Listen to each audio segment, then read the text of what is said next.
반갑습니다. 반갑습니다. 오늘 공부는 감각감상. 감각감상은 비슷한 뜻 같은데도 달라요. 감각감상이 같은 말인 것 같아요. 그런데 내용상 다르니까 서로 다른 용어를 쓴 것이죠.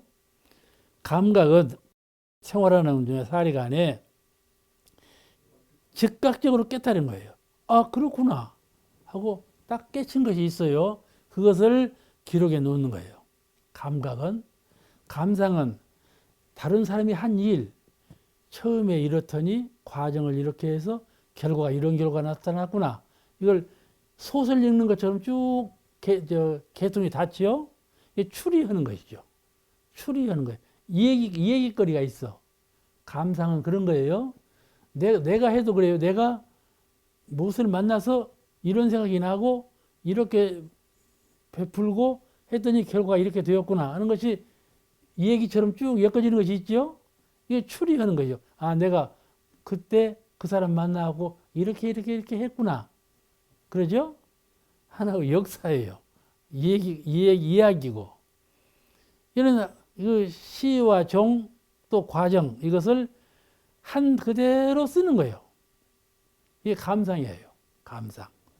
이게 감상은 대개 인과의치가 감상으로 많이 나오죠. 응? 아, 그 사람 그렇게 하더니 이런 결과가 왔지. 그렇죠? 인과의 이 세계가 감상문으로 제일 많이 나와요. 그 다음에 불생불멸의 진리, 이론상의 진리를 탁 두드리는 거. 거기서 내가 무슨 말을 들었는데, 그 뜻이 이것이로구나. 탁 깨달아졌단 말이죠. 무슨 글을 보았는데 그 글 이면에 무슨 깨트림이 탁 생겼단 말이죠. 그거는 불생불멸의 진리를 깨달은 거란 말이에요. 진공묘유 원리를 투득한 거야. 원리를 깨달은 거 아닙니까? 그 깨달은 거, 그것을 깨달은 대로 쓴다 이 말이에요. 그걸 감각이라 그런다. 직감적으로 깨달았어. 다르죠? 얘기거리로 쓴 것하고 직감적으로 정신적으로 깨달은 것하고는 차등이 나지 않습니까? 그걸 감각과 감상이라. 그래서 그 두 가지를 요령 있게 기록해라 하는 것이에요. 되게 쓰라 그러면은 감각은 많이 써요. 근데 감상을 잘 안 써. 그런 게 많죠. 이게 이 감각은 수도자들은 감각을 중요시해요. 감상은 별로 중요시 않는데 사실은요, 생활을 은혜롭게 화합하고 이렇게 잘하는 사람들은 감상이 있어요. 감상. 아, 사람도 수필 잘 쓰는 사람, 소설을 잘 쓰는 사람 있잖아요. 감상을 잘하는 분들이죠. 이와 같이 감각 감상을 기조할 것이요. 예, 그렇게. 다음에 상시일기. 상시일기는 이제 정기 훈련을 마치고 집에 돌아가서 이제 일기를 쓰는 거예요. 일기는 평생도록 써야 되니까. 상시일기 쓰는데 그 상시일기는 본문에 당일의 유무념 처리와 학습 상황과 계문의 범과 유무를 기재할 것이요. 그렇게 되어 있어요. 정기일기라고 판이가 다르죠? 그런데 살펴보면 정기일기에서 배운 것을 그대로 실행에 옮기는 거예요. 내용상은 같은 거예요. 근데 이 항목상으로만 다르지 내용상으로는 같은 의미입니다.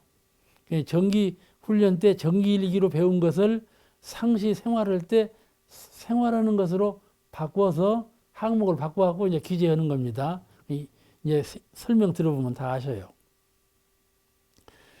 상시일기는 정기일기의 심신작용 처리권을 세분화한 거예요. 심신작용 처리권 세분화한 것이 상시일기예요. 어떻게 세분화했나? 첫째는 유무념으로 세분화했어요. 유념으로 처리한 것과 무념으로 처리한 것을 기재하라. 유무념 다 아시죠? 유무념 공부는 하도 많이 교당에서 해왔기 때문에 철저히 다 아시니까는 설명을 생략합니다. 유무념과 그 다음에 학습 상황, 그날 공부 시간, 그날 내가 배우고 보고 공부한 시간이 얼마인가, 사막의 수양 연구 공부. 그러죠? 수양과 연구 과목. 그러죠? 수양과 연구 과목. 그 두 과목에 얼마만큼 시간을 허비했나? 허비가 아니라 시간을 소요했나? 그 시간 수를 기재한 오늘 공부를 몇 시간 했다? 하고 체킹하는 거예요. 그렇죠? 그리고 이제 만보 운동을 하는 사람은요. 만보 체킹이 여기 있죠? 그래가지고 만보를 했나 안 했나? 언론에 가면요. 만보 체킹이 여기다 매달려다 차고 있어요. 그 운동기가 제 방 옆에는 바로 체육실이 있는데 가보신 분 아시죠? 널따란 체육실이 있어요. 체육실에서 운동을 하시는 분은 거의 없어. 전부 다 만보 운동, 걸어다니는 운동을 하거든요. 그러듯이 몇 시간 하는가가 이게 중요한 거예요. 몇 시간 동안 지구력 있게 공부를 했나. 그 다음에 이제 계문, 범과 유무 매우 중요하죠. 30계문을 하나하나 악한 말을 했나 안 했나. 이제 30계문 다 보통급 10계문이 제일 중요해요. 보통급 10계문이 제일 중업입니다. 중업. 그 다음에 이제 법마 상정급, 법과 항마위는 공부 등위죠. 인과관계의 업이 아니라 생사 문제, 육도 윤회 해탈 문제 이런 그 중요한 업도 윤회를 해결하는 공부 문제로 승화되어 가는 것이죠. 이게 30계문 가운데 보통급 10계문은 함부로 체크하면 안 돼요. 그걸 잘 해야 돼요. 그래야 중업을 면해요. 예, 또 우리가 마당을 칠 때 제일 처음에는 큰 쌀이빗이나 대빗으로 쓸지요. 그 다음에 셈이란 먼지를 쓸 때는 몰라요. 이 털 달린 것으로 쓸잖아요. 미세한 그 빗자루로 쓸잖아요. 그처럼 크게 처리할 것이 있고 또 아주 미세한 것까지 처리할 것이 따로 있어요. 이 법이 등급이 그런 등급으로 되어 있어요. 응? 등급으로 되어 있어. 왜냐하면 형상 있는 자리에서 형상 없는 자리로 차차차 등급을 높여갔어요. 계문이 30계문이 그냥 이 계문을 보통급이라고 해서 얼른 체크를 그게 아니라 섬세하게 내가 그런 것을 했나 안 했나를 체킹을 해서 그 일기를 쓴자 그예요. 그 자기 반성이 되겠죠? 왜 대답을 안 해요? 자기 반성. 일기들을 잘 안 써요, 이게. 일기들을 잘 안 쓰는 거거든요. 근데 일기를 쓰라고 가르치신 거예요. 이게 어느 성자가 일기 쓰라고 가르치는 성자가 있었던가요? 없었죠? 근데 대종사님 그 깨달으신 수양연구 요론에 보면 세밀이라는 과목이 나와요. 세밀. 이 정신은 아주 세밀한 거예요. 아주 부드럽고 아주 세밀하고. 우리가 육신도 보더라도요. 육신이 이게 멀쩡하죠? 이게 전부 균으로 돼 있어요. 균과 세포로 돼서. 이 균이 몇 억만여 마리가 살고 있는지 몰라요. 속에서. 이런 것들이 다 조화를 이루는 가운데 이게 몸이 된 거란 말이죠.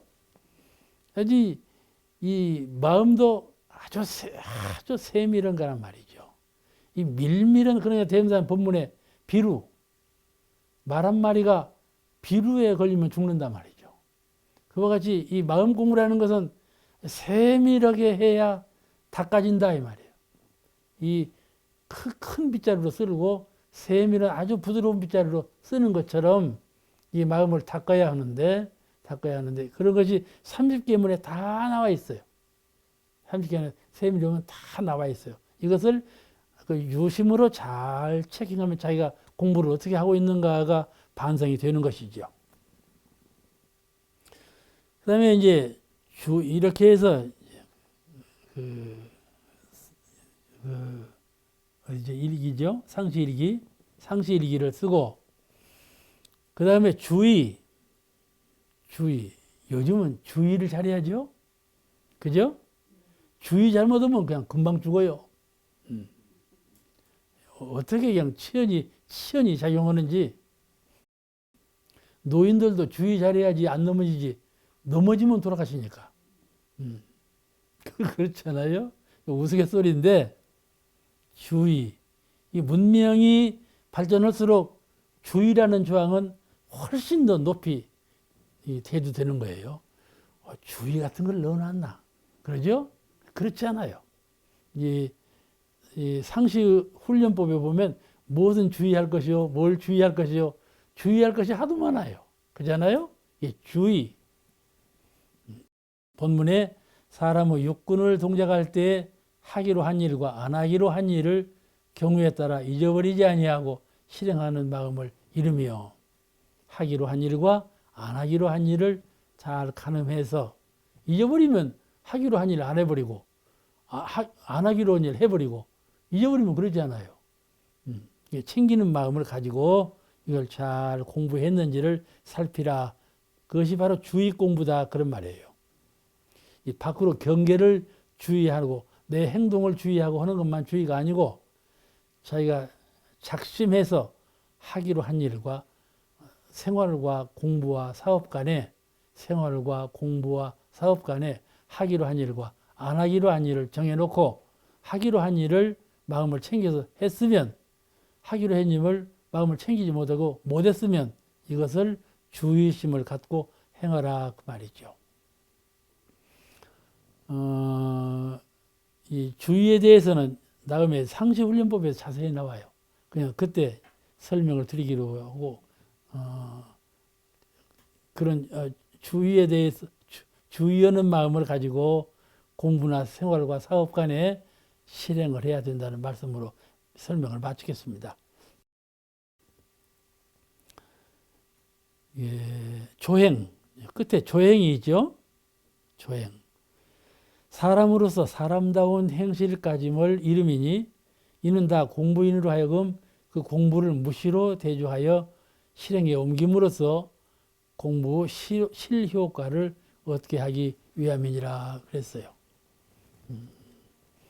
우리가 생활을 하는데 사회적으로 사회의 일원으로 생활을 할 때 가벼운 문제이면서도 큰 문제가 있어요. 그게 뭐냐면 예절 문제예요.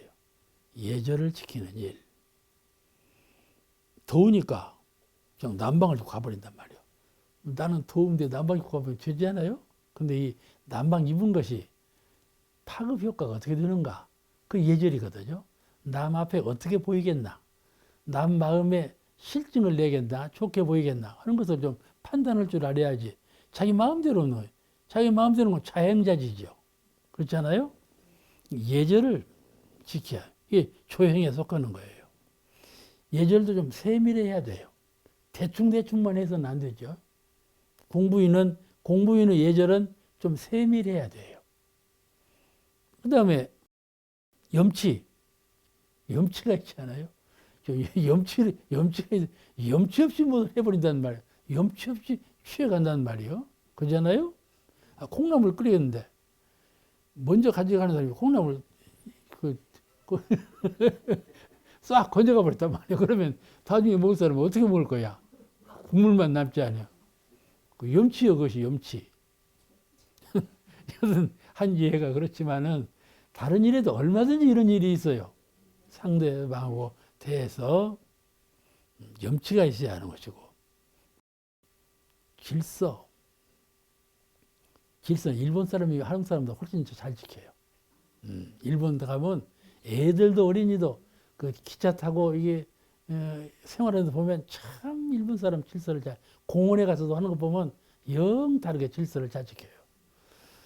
이건 아주 어렸을 때부터 몸에 배었어요. 근데 이 질서 문제, 우리가 그 한국에 와서 운전 잘하는 사람은 세계에서 운전 잘하는 사람이라고 그래요. 어떻게 이 복잡한지 이런 것도 질서의 하나거든요. 가령 교통순경을 아주 밉게 보는 사람이 있어요. 그 사람은요, 교통법을 안 지키는 사람이에요. 순경이 예쁘게 보이는 사람은 법을 잘 지키는 사람이에요. 그러잖아요? 자기가 안 지키니까 미운 거야. 그와 같이 질서를 잘 지키는 그 의무로 알고 작은 질서 간에 다 해야 돼. 그렇죠? 그러니까 수행하는 사람은 언제든지 작은 자리를 경홀히 하지 않아요. 섬세한 자리를. 대명사님은 이게 물으실 때 뭘 물으면 제자가 대답하지 않아요? 처음에 바로 인가를 안 해요. 두 번 또 물어. 똑같은 질문을 두 번 물으셔.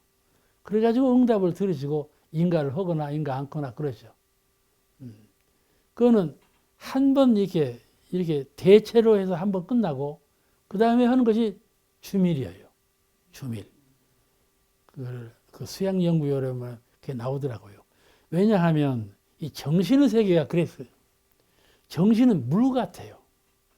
정신은 물 같고 정신은 허공 같아요. 알겠죠? 정신을 되게 허공에 비유하죠? 정신은 또 물에 비유해요. 왜 허공에 비유하고 물에 비유하냐면 밀밀해요. 허공과 물이라는 건 틈이 없어요. 그래 말이죠. 우리가 창문을 받아놓고도 틈이 있으면 바람이 새요. 뭘 막아놓고 틈이 있으면 물이 새요. 새는 건 바람하고 물이에요. 그죠? 이게 아주 밀밀한 것은 허공과 공기예요. 허공과 물이라. 물에 비유해요. 그래서 정신을 물에 비유하는 경우가 많아요. 물론 스승화강으로 해서 물기운으로 비유도 하지만은 또 텅 비었다 해서 허공으로 비유도 해요. 그런데 정신을 비유할 때 대개 허공에 물에 비유를 제일 많이 해요. 그거는 밀밀해요. 아주 틈이 없어요. 틈이 없는 것은 비치는 거예요. 물도 아주 틈이 없게 되면 비쳐요. 저 바닥까지 훤히 보이는 거예요. 그죠? 이 허공도 탁 틈이 없는 것이기 때문에 환한 것이죠. 환한 거란 말이죠. 이와 같이 마음의 근본을 두고 수행을 닦는 분은 세밀한 분야에 정신을 더 많이 쓴다. 그래야 돼. 그렇게 공부가 돼요. 공부가 대충 하는 공부에서 세밀한 공부로 들어가게 된다 말씀이죠.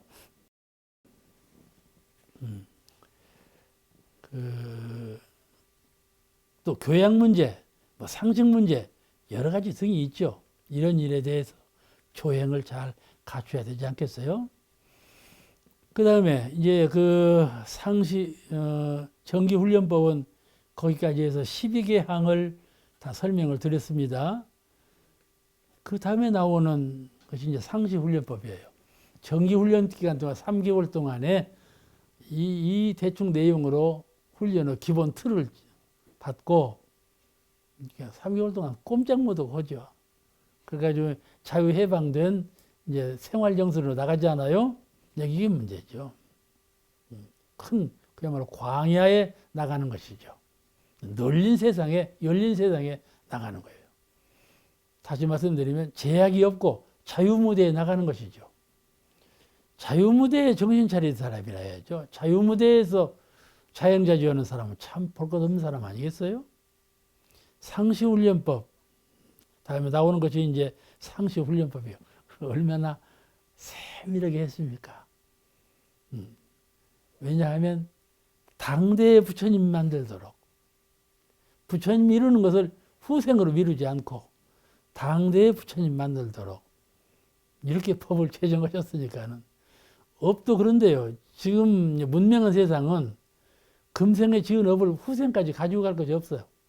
다 금생 지은 거 다 금생 받고 가. 공으로 가.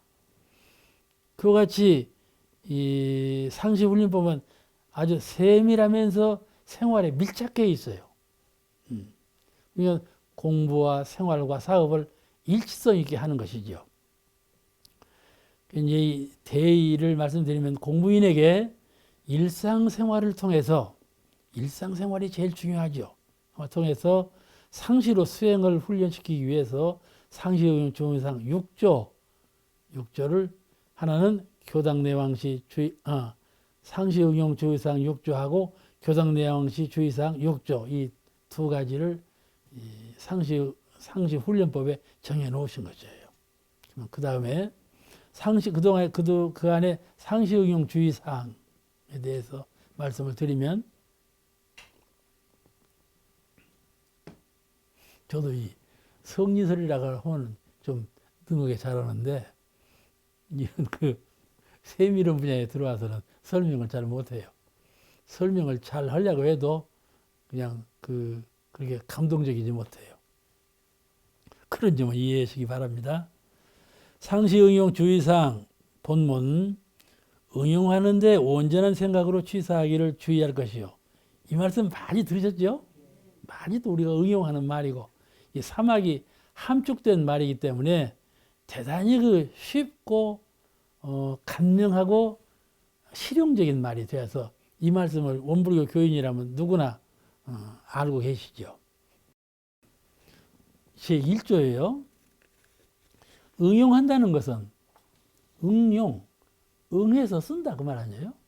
사람을 응하여, 사람을 대하여, 일을 응하여, 환경을 응해서, 죽음을 당해서, 또 소생을 당해서 이렇게 무엇을 딱 당한다. 생로병사 거래간에 무엇인가 경계를 딱 당한단 말이에요. 그걸 응이라고 그래요. 불가에서는 응무소주 이생이지 말 때 응할 응자. 그때 쓴다. 응용. 당해서 쓴다 그 말이죠. 당해서 못 쓰면 납득이죠. 그렇잖아요? 납득이요. 있는 것 같아도 쓸 때 쓰지 못하면 실현 가치가 없잖아요. 그렇죠? 그러니까 상시 응용을 잘해야 되는 거예요. 그러면 만법을 응하여 활용할 때 만법이라는 것은 이 세상 만사예요. 세상 만사를 만법이라고 그래요. 세상 만물, 세상 만사 이걸 만법이라고 그럽니다. 불가에서 많이 쓰는 말이에요. 만법을 응하여 활용할 때 또는 경계에 응하여 심신을 작용할 때 사막을 활용하자. 사막을 활용하자. 그리고 이제 응용이라는 건 이게 중요하죠. 심리학에도 응용 심리학이 있잖아요. 이 미술 그리는 게도 응용 미술이 있죠. 다 아시죠? 이게 응용하는 방향으로 따로 했어요. 이렇게 원리적인 방향이 있는가 하면은 응용적인 방향으로 따로 했다 말씀이죠. 그건 왜냐하면은 실생활에 활용하는 법이기 때문에 그래요. 우리는 생활을 버리고 경계를 피해서 도를 이루는 것이 아니고 도를 배워서 실경계에서 응용해 쓰는 그래서 빛을 보는 그런 교리, 맥을 갖고 있기 때문에 응용면을 훨씬 더 많이 주창하게 됐어요. 종교 문화에 이념적으로 밝히고 이런 것은 주로 많이 이제 익히려고 그러고 실제로 응용면에서는 경홀히 하는 경우가 많은데 대종사님 정신은 그게 아니에요. 그렇게 하면 가정과 세상을 변화를 못 줘요. 변화를 일으키지 못해요. 항상 가도 그런 세계예요. 그러니까 이 세계가 이 전락한 세상, 악도를 면치 못하는 고해의 세상으로 전락한 것이다 하고 보면서 고치지 못한다면 종교 의미가 없죠. 종교 의미가 없어. 이걸 고치려고 한단 말이죠. 그래서 낙원 세계를 구현해 간다. 그러니까 쉬운 말로 가정이 있는데 가정을 낙원 세상으로 고쳐보자 하는 것이죠. 그렇잖아요? 가정을 낙원 세계로 고쳐보자 하는 건 그냥 일상적으로 가정 생활하는 거는 판이 달라요. 목적의식이 다르죠. 근데 이게 한번 고쳐보는 데는 응용이란 말이죠. 이것이 응용이요.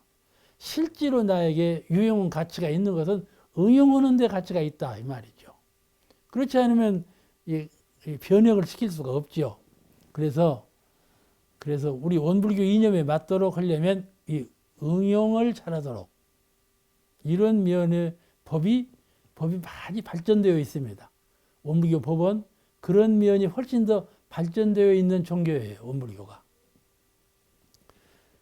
이제 온전한 생각으로 취사하기를 주의하라 이렇게 돼요.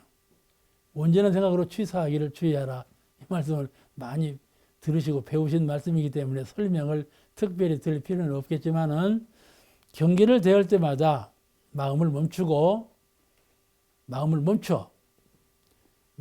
경계를 대해서 마음을 탁 멈추면 자기가 중생인지 보살인지 부처인지를 알아요. 지금 내가 생활을 하죠? 그래서 딱 자기를 멈춰봐. 지금 내가 무슨 심상에 있는가?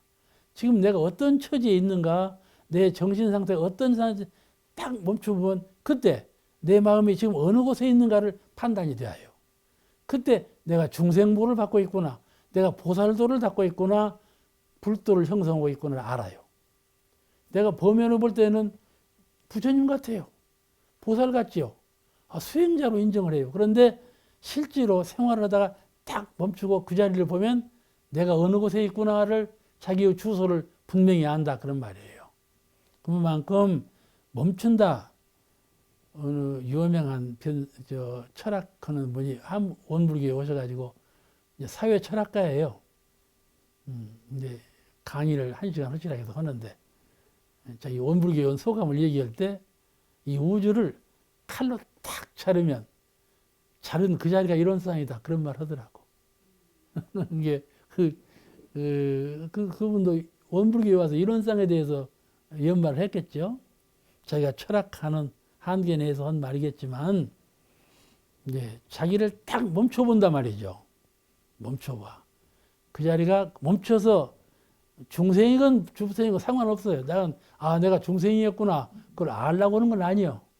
멈춘다는 의미는 이론상으로 돌아가라 한 거예요. 멈춰서 이론상으로 돌아가라. 그 말이에요. 멈추라. 그러니까는 일상생활을 하다가 온전한 그 말은 이론상으로 돌아가서 그 말이에요. 온전하게 해서 어디에 이끌리고 묶인 바가 없이 어디에 물들어서 그런 마음이 없이 뭐 섞이어서 그런 마음이 없이 그런 이론상 마음으로 공허한 텅 비어서 뚜렷하고 고요한 그런 심정으로 돌아가라 그 말이죠. 멈춰서 생각하라. 지금 대면에 있는 이 일이 지금 내가 하고 있는 이 일이 내가 대하고 있는 저 사람이 내가 대하고 있는 어떤 물건이 과연 나하고 관계가 은혜로운 관계, 원만한 관계에 있는가 하는 것을 생각해 본다. 그죠? 내가 생각을 해야 되는데 그 생각이 과연 보변타당한 원만한 생각인가, 법도에 맞는 생각인가를 비춰본다. 그 말이죠. 그래가지고 생각을 바꾼다. 옳으면 그대로 하지만은 생각을 바꾸어서 바꾼 마음 그대로 취사를 실행을 한다. 그런 말이죠. 그 공부 많이 하고 계시죠? 네? 그것이 도움이에요. 그게 원불교를 신앙하는 기쁨이에요. 원불교 신앙하는 기쁨이에요. 그걸 법렬이라 그래요. 얼굴을 보면 알아요. 그분이 원불교에서 참 법락을 즐기는 분인가, 그냥 원불교 다니는 분인가, 다르죠. 마음을 탁 멈출 줄 알고 이론상으로 생각할 줄 알고 은혜롭게 베풀 줄 아는 그런 기쁨, 항상 그렇게 한다 이 말이에요. 이때에도 그렇게 하고 저때에도 그렇게 하고 이런 기쁨이 있는 분은 병이 없어요. 저도 좀 병원에 가서 세 분과를 봐. 갑상선 보지요, 전립선 보지요, 위장 보지요. 그런데 의사는요, 지금 당신은 약 안 먹어도 된다는 거예요. 그 약을 먹어요, 계속해서. 왜냐하면 예비적으로 먹느라고 먹는 거예요. 내과 의사도 약 안 자셔도 돼요. 이럴 정도가 됐어요. 그래도 약 먹는 거죠. 예비로 먹지 그렇게 근심 걱정은 안 해요. 그러니까 이 법렬이라고 하는 것은 이 몸이나 마음에 큰 영향을 줘요. 뭐 대인 전문에도 영향을 주고 이 경계를 당해서 이게 즉바르지 않아. 생각을 즉바르지 않아. 한번 굴려. 그래서 이제 교법에 어긋남이 없이 생각하고 행동하는 것이죠. 우리가 이 얘기를 할 때, 이런 그 교리를 설할 때, 잊혀지지 않고 하는 얘기가 하나 있는데, 무슨 얘기인가 하면은, 김창준님이라고 원평교당 교무였어요. 원평에는, 원평서 교당에서 관리하는 배밭이 있어요. 배밭 봉지를 쌀 때는 원평은 배밭 천지요. 그냥 여기서도 배 받았다고. 여기서 배 봉지를 싸니까 그 여인들이 귀해. 배 봉지 싸는 여인이 귀해요. 그러니까 하루는 그냥 봉지를 배를 싸고 있는데 어느 분이 자전거를 타고 와서 난리를 내는 거야. 왜 난린 거니? 우리 집 과손으로 오기로 된 여인을 왜 원불교에서 세척해 갔냐? 이거야. 그래서 이제 우리는 그런 일이 없다. 그분이 온 것이지 그런 일이 없다. 이게 교부님 보고 거짓말한다고. 뺏어가는 건 거짓말한다고. 나중에 화가 나니까 교부님 뺨을 딱 때려버렸단 말이야. 그럴 수가 있냐는 말이야. 그래놓고 염치가 없으니까는 뺨을 때리면 염치가 없지 않아? 그러니까 자전거를 타고 가려고. 염치가 이제 말도 그만하고 이제 가려고. 그 사이에 자전거가 뻥꾸가 나고 바람이 쏙 빠져버렸네. 뻥꾸가 났는가 어쨌는가 바람이 빠져버려서 못 가. 이상한 일이 일어난 거야. 그러니까 그 김 교무님이 창고에 들어가서 펌프를 내다가 막 바람을 넣어줘서 잘 가시라고. 땀 맞아 놓고 아무 잘못도 없이 빨리 맞아 놓고는 잘 가시라고 펌프를 넣어줬어. 이 사람이 얼굴이 그냥 빨간해져 버렸지. 얼마나 염치가 없어져 버렸는데. 염치가 하도 없이 와가지고 보고는 하도 없으니까는 회심이 돼가지고 자기 자녀들을 전부 원불교로 입교시켰어. 그 자기도 원불교로 나오고 이런 현상이 일어났다는 말이에요. 이게 이 참는 마음, 회전하는 마음이 그 불가를 이뤘지 않아요? 그런 상대적인 한 사건을 멈추는 마음이, 생각하는 마음이 이렇게 회전을 시킨단 말이에요. 그렇지 않아요? 불가라는 건 이런 거예요. 응용이라는 것은 이런 거이죠. 응용의 실시용, 실지 실용에 응용해서 은혜를 입는 것은 바로 이런 것 아니겠어요? 그러니까 이런 말씀을 이제 세밀하게 하시는 거예요. 또 응용하기 전에 응용의 형세를 보아 미리 연마하기를 주의하라. 이 말씀에서 나오잖아요. 응용하기 전에 응용의 형세를 봐. 내일 돌아올 일, 1년 후에 돌아올 일, 생사 문제가 돌아올 일, 늘 생사를 잊어버려요. 생사 잊어버려요. 누구도 생사 걱정을 하면서 사는 사람이 없어요.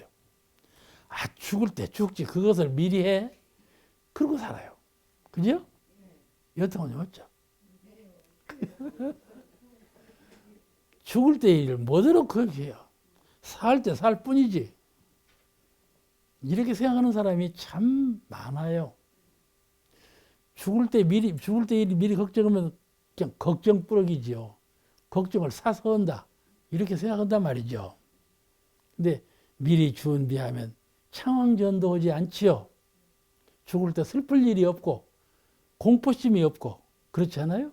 그와 같이 돌아올 일을 미리 예견하는 것이 선견지명이라 그래요. 돌아올 일을 미리 본다. 이거는 영안으로 보는 분, 성현이시죠. 성현은 법안으로, 영안으로 보셔. 돌아올 일을 미리 보셔. 본부 중생도 추리로 봐. 이렇게 되었으니 이렇게 돌아올 거다. 내가 예측하되 이렇게 올 거다. 또 내가 지금 20살인데 30살 먹을 때는 이렇게 될 거다. 그러니 30살 먹을 때 이 일을 이렇게 준비해야 되겠구나. 이렇게 준비하는 것이죠. 준비를 잘한 사람은 그때 당해서 창왕정도 오지 않잖아요. 이 준비를 잘하는 사람은 업을 반으로 감면하는 사람이에요. 준비 못하는 사람은 업을 업대로 받고 업을 2배로 받아. 그렇잖아요? 업을 2배로 받아. 준비 안 하면.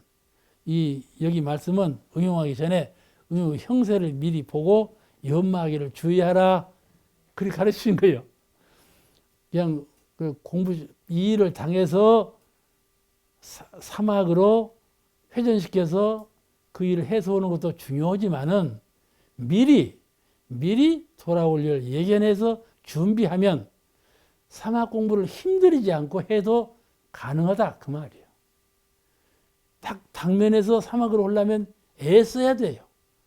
힘써야 돼요. 안 될 일 같은 것을 뚫고 나가는 것이 돼요. 그런데 미리 준비하면 훨씬 더 응용 능력이 있죠. 사람을 요리할 줄도 알고 경계를 조리할 줄도 알고 그렇잖아요. 준비하고 세우면 승승장구하죠. 이런 말씀을 가벼이 듣지 말고 나한테 실용 가치가 있는 말씀이라 말이죠. 아, 꼭 그대로 해야 되겠구나. 미리 준비하는 거. 저는 일과를 쓰는데 이 핸드폰에다가 몇 시에 뭐을 하고 몇 시에 뭐을 하고 다 울리게 해놨어. 금방 잊어버려. 금방 잊어버리고 이거 하다가 저거 잊어버리고 저거 하다가 저거 잊어버리고. 이제 이렇게 하면 안 되겠다. 이거 하면서는 이거 하는 것도 중요하지만은 다음에는 뭐 해야지. 요거를 머리에 두자. 이러는 거야. 이거 하면 다음에는 무엇이다. 저거 하면서 그 다음에는 무엇이다. 이렇게 딱딱 이거 다 의지원은 아니야. 머리에다 딱딱 이렇게 다음에 할 일 이렇게. 그러면 아무 결선이 없이 되더라 말이죠. 이거에다 의존하니까 자꾸 잊어버리고 뻥커가 나. 이렇게 미리 오는 일을 해두로 연마해요. 그것이 심안을 여는 공부에 큰 도움이 돼요. 가령 내 마음은 피시오 광명이다 이럴 때 피시오 광명을 자성을 반조할 때 빛으로 간조하는 것도 선법에서 매우 중요하지만 내두사 돌아올 일을 자기의 빛으로 간조해 본다 말씀이죠. 그것이 마음의 광명인 거예요. 우리는 노래는 이론의 광명 해놓고 이론의 광명 응용어들 못해요. 이론의 광명이라는 것은 그런 거예요. 돌아오는 일을 비추어 보는 거예요. 안에 내재해 있는 마음을 비추어 보는 거예요. 그게 이론의 광명이에요. 정신은 본래 그런 거예요. 우리 마음은 본래 그런 거예요. 돌아올 일을 환히 알게 하는 거 그게 마음이에요. 마음이라는 건 그냥 허상으로 마음이 아니고 마음이라는 건 본래 본질이 돌아올 일을 다 알고 있는 거예요. 그게 마음이에요. 근데 마음의 역할을 못하면 되겠어요? 그건 안 되죠. 그거는. 그럼 군뱅이가 하는 거예요. 그럼 그런 걸 못하는 건 군뱅이가 못하는 거예요. 최령한 사람은 그런 걸 잘 할 줄 알아야죠. 네. 이 하루는 대명사님께서 제자들을 다 모이게 하고 오늘은 청소를 좀 세밀하게 해라 그러시더래요. 근데 대충 다 청소는 다 진짜 잘하죠. 마당 방 청소 이 총부가 그냥 깨끗하니까요. 언제든지 총부는 깨끗했어요. 저 황동에서 익산으로 가는 도로도 저희가 어렸을 때부터 나가서 흰장도 쓸고 안 쓴 데가 없어요. 그냥 깨끗하게 총부는 아주 정결한 도량이었어요. 청소할 것이 없어요. 근데 그날은 유별나게 대명사님께서 오늘은 뭐라고 지적하는 거예요. 문틈 사이도 전부 깨끗하게 먼지 없이 청소해라 그러신 거야. 창틀도 전부 깨끗하게 해라 그래요. 그게 어쩐 일이냐 하면서 전부 청소를 아무 일도 모르고 대중이 다 청소를 마쳤다고 말이죠. 근데 그 다음날 그 거시기가 왔어. 일본 그 감시단이 왔어. 감시단이 왔는데 문탕수를 이게 더듬어 보더래요. 그 제자들이 깜짝 놀랐죠. 저렇게 보는구나. 태종사님 이것이 보신 것 아닙니까? 그네들이 와서 이렇게 한다는 걸 다 아신 거라.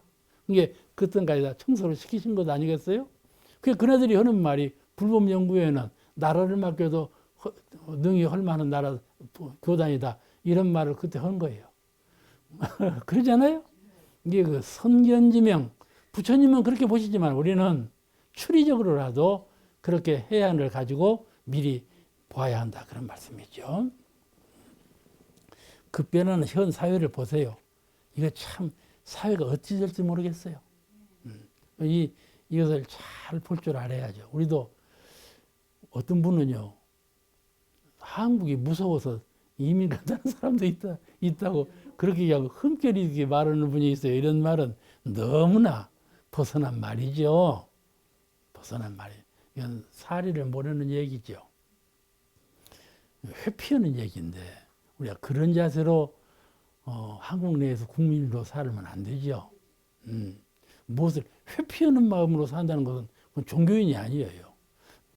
근데 현 한국 사회가 참 그 위태로운 면을 본다면 참 위태한 세상이에요.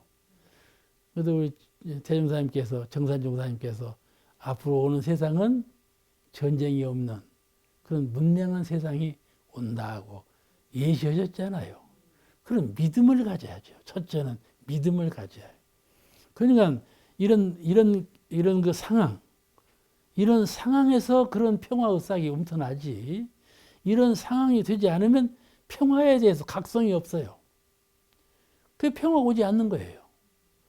평화에 대한 각성이 있어, 그 각성에 대한 노력을 함으로써 평화의 꽃이 피는 것이지, 그게 않지 않아요. 그러니까 세계의 평화는 한국으로부터 볼 거예요.